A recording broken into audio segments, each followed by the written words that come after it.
tànk yi kañ Sénégal yëpp xam nañu ko mooy ne benn courant bi ñu yokk ñu dakkal ko ñaar ñu libéré sans condition suñu ay sénégalais yoo xam ne sàccuñu fenuñu trafiqué wuñu faux billets jiñante wuñu engrais fenuñu askan wi ñu tëj leen ci kaso gi te defuñu dara ñu bàyyi leen ñu dellu ci seen njaboot loolu moo war a lees suñu dajee tey bi am ci tàmbaleegul sax waaye ñoom satisfaction bu mag ndax nga woote ndaw ñi wuyu la ñun suñu principal cible ndaw yi la ndaw yi wuyu si la étudiants yi mobilisé wu massivement ñëw sénégalais yi génn te joxoo leen ay carte rapide joxoo leen ay tissus ñu sol ñoom ñoo ñëwal seen bopp jëndal seen bopp t-shirt loolu rek déjà dal na xel loolu dal na xel te danañu yokk cawarte ñu continuer ci bi loolu dal na xel dinañu wan ne sénégalais yi découragé wuñ comme ni ñu ko yaakaaree bu ñu oote woon sax ñetti ñëw jar na ko ñu continuer sakkantu ñëw donc loolu la ñu ngi nekk ci xeex boobu am ci am yaakaar na nag dañuy door a tàmbali nii au fur et à mesure que bu ñu demee ñu ko tàmbalee nii si jàmm ñu yeggale ko ci jàmm ñëpp tasaaroo ci alhamdulilah rabbil alamin. Est-ce que combat bi ci libération Guy Marius ak co-détenu la yem wala juste bu ñu leen libéré Y'en a marre ak yeneen kuréel yi nga xam ne ñoo bokk ci ñoo lànk dañuy poursuivre pour mën a wàññi courant. Il faut comprendre d'abord comment est né Ñoo Lank. Ñoo Lank, c'est le slogan qu'avait Guy Marius Sagna, Babacar Diop et compagnie devant le palais présidentiel. L'autorité n'a pas voulu entendre ce slogan. Et l'autorité a récolté une plateforme qui dit Ñoo Lank. C'est parce qu'ils ont refusé d'entendre cette voix que cette coalition est née. Donc cette coalition est née pour réitérer et articuler cette revendication de baisse des coûts de l'électricité, de refus de l'augmentation des coûts d'électricité. Ensuite, nous réclamons en second objectif la libération sans condition de nos camarades. Ce n'est pas parce qu'ils seront libérés que ce combat s'arrêtera. La coalition Ñoo Lank, c'est une plateforme qui vise à ne ménager aucun effort pour annuler la décision prise d'augmenter les coûts d'électricité. Et ce combat ne se gagnera que quand les Sénégalais le comprendront comme ça et se mobiliseront avec nous dans ce combat. Donc su ma ko doon wax ci wolof parce que maa ngi ko xaw a def franc wolof dama ni Ñoo Lank bañ koy sos daf fekk ne dafa amoon ñoom Guy Marius Sagna ak ñoom Babacar Diop keroog Bour Guédé mi ngi fa woon moo ko yëgal Sénégalais yu bëri d'ailleurs bañ leen jàpp ñoom seen slogan bi ñu doon wax mooy Ñoo Lank courant bi du ñu ko yokk Ñoo Lank googu autorité bi bañ ko dégg moo tax dañ doon bañ a dégg benn slogan ñu récolter finalement benn plateforme lëmb bu ne Ñoo Lank ay trentaine d'associations nekk ci pour ne courant bi duñ ko yokk loolu mooy suñu premier objectif. deuxième objectif bi nag mooy ñi nga xam ne dañ leen jàpp te sàccuñu violé wuñu fenuñu trafiqué wuñ faux billets jiñante wuñ ay càcc engrais ñooñu noonu nag ndax gis ngeen temps yi dëkk bi am na benn jëfur national ba lu ñu kii yoon yëpp ñu ngi koy gox mais ñun ñi nga xam ne sénégalais yi nga xam ne ñun demuñu assemblée nationale naan wooyu man dañ ma war a jox ci gâteau bi dañ ma war a jox ci gâteau bi sénégalais yi nga xam ne dajeewuñu ngir seen intérêt personnel bu ñu dajaloo rek intérêt réew mi la muy ay Y'en a marre ay FRAPP et cetera bu ñu dajaloo rek intérêt général bi moo tax ñoo dajee ci plateforme boobu nag ne danañ lànk ba keroog ñuy wàññiwaat ku njëgu courant bi bu loolu weesoo nag dinañu continuer di laaj di exiger suñu xarit yooyu ñu jàpp te teguñu ko fenn muy ñoom Guy ñoom Babacar ñoom Papa Abdoulaye Touré et cetera ñoom satt yëpp incha allah fexe ba ñu bàyyi leen loolu moo waral suñu démarche. est-ce que marche autorisée bi doon benn victoire ci seen camp parce que déjà dañoo bañoon autorisation bi ngeen forcé wax ak ñoom ñu autoriser leen marche bi. autorité bi dafay chercher à ce que faire une marche soit l'objectif de notre activisme alors que faire une marche c'est juste un moyen de nous faire entendre pour nos revendications.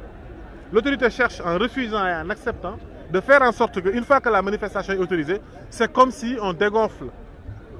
bal bi ñu ne donc autorisé nañ kon jeex na déedéet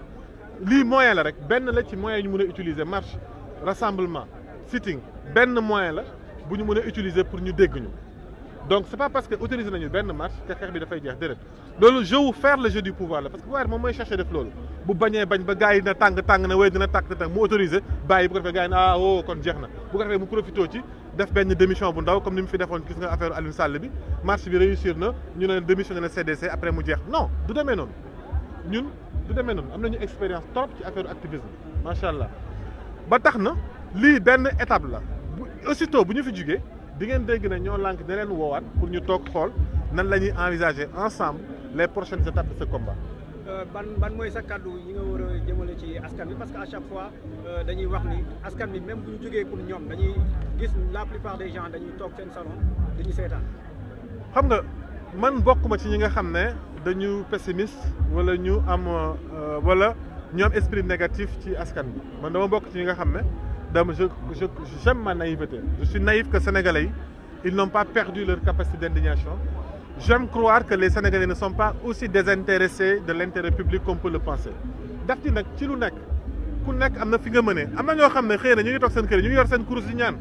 am na ñoo xam ne ñu ngi toog seen kër yi ñu ngi yónnee ay t-shirt di jënd donc bu leen xeeb kenn ci ni mu def yéen ñu ñëw tey téye seen caméra ci bokk ngeen ci li ngeen koy defee amul benn Sénégalais bu d'accord ci ñuy sàcc alalam amul benn Sénégalais bu d'accord ñu yokk ko courant am amul benn Sénégalais bu d'accord am ay député ñu nekk assemblée nationale taxaw fa di saagante ak i wax seen intérêt bopp amut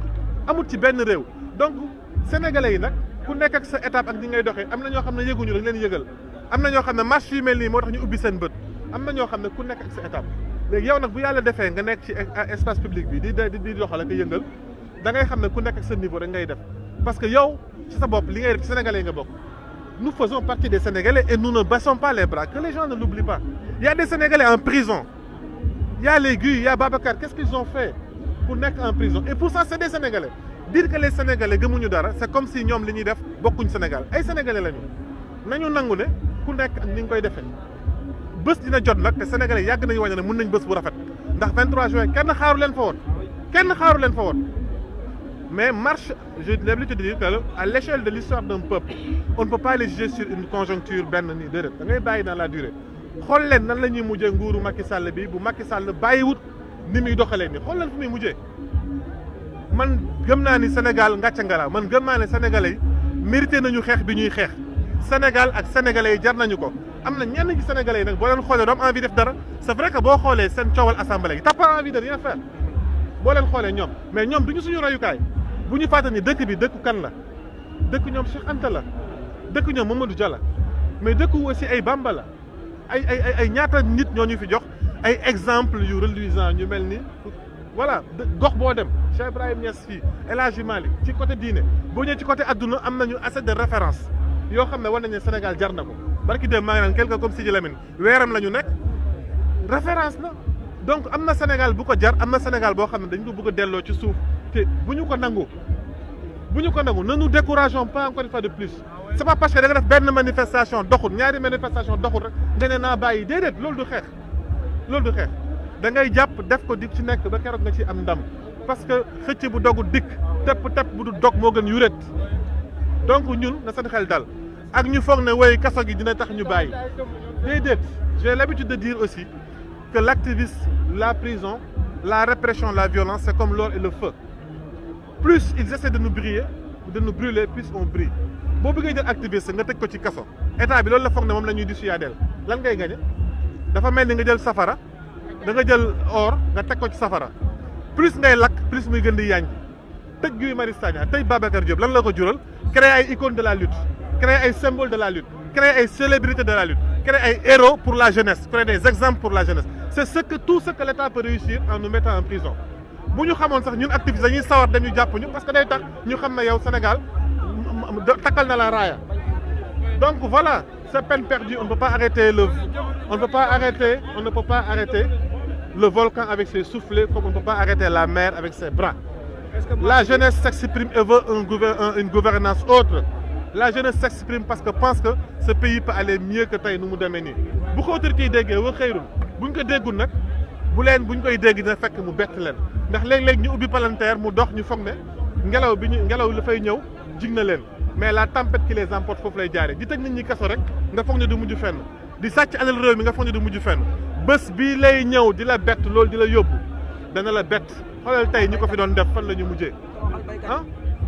baykat bi sooy man baykat laa boo bëggee ñu def émission spéciale moo yóbbu la suma tool yi Saalum ci gerte gi ci bisaab bi tey jii boo demee ci gerte gi tey jii électricité la ñuy wax tey jii libération suñu gars yi la ñuy wax ci laa bëgg a yem ëllëg soo bëggee ñu ñëw tey jii gerte gi ubbi nañ ko jox ko chinois yi boo demee Sonacas bi doon am ay 100 camions ci jamono ji mi ngi ci ay 2 4 5 camions ñu ngi tray la filière arachidière parce que suñu capital semencier bi nga xam ne Macky daal def na ci ay milliards ñi ngi nekk di ko gaspiller te baykat yi ak mbappat bi mi ngi leen di gaañ incha allah loolu yëpp ndànk-ndànk dinañ ci ñëwaat mais tey nañu fexe ba ñu dégg kaddu jeunesse sénégalaise boobu nga xam ne dañ ne courant bi ñoo lànk duñu ko yokk ñoo lànk duñu ko nangu te nañu libéré Guy Marius Babacar Diop ak ñoom Papa Abdoulaye ak jeunesse bi ñu fa téye yëpp.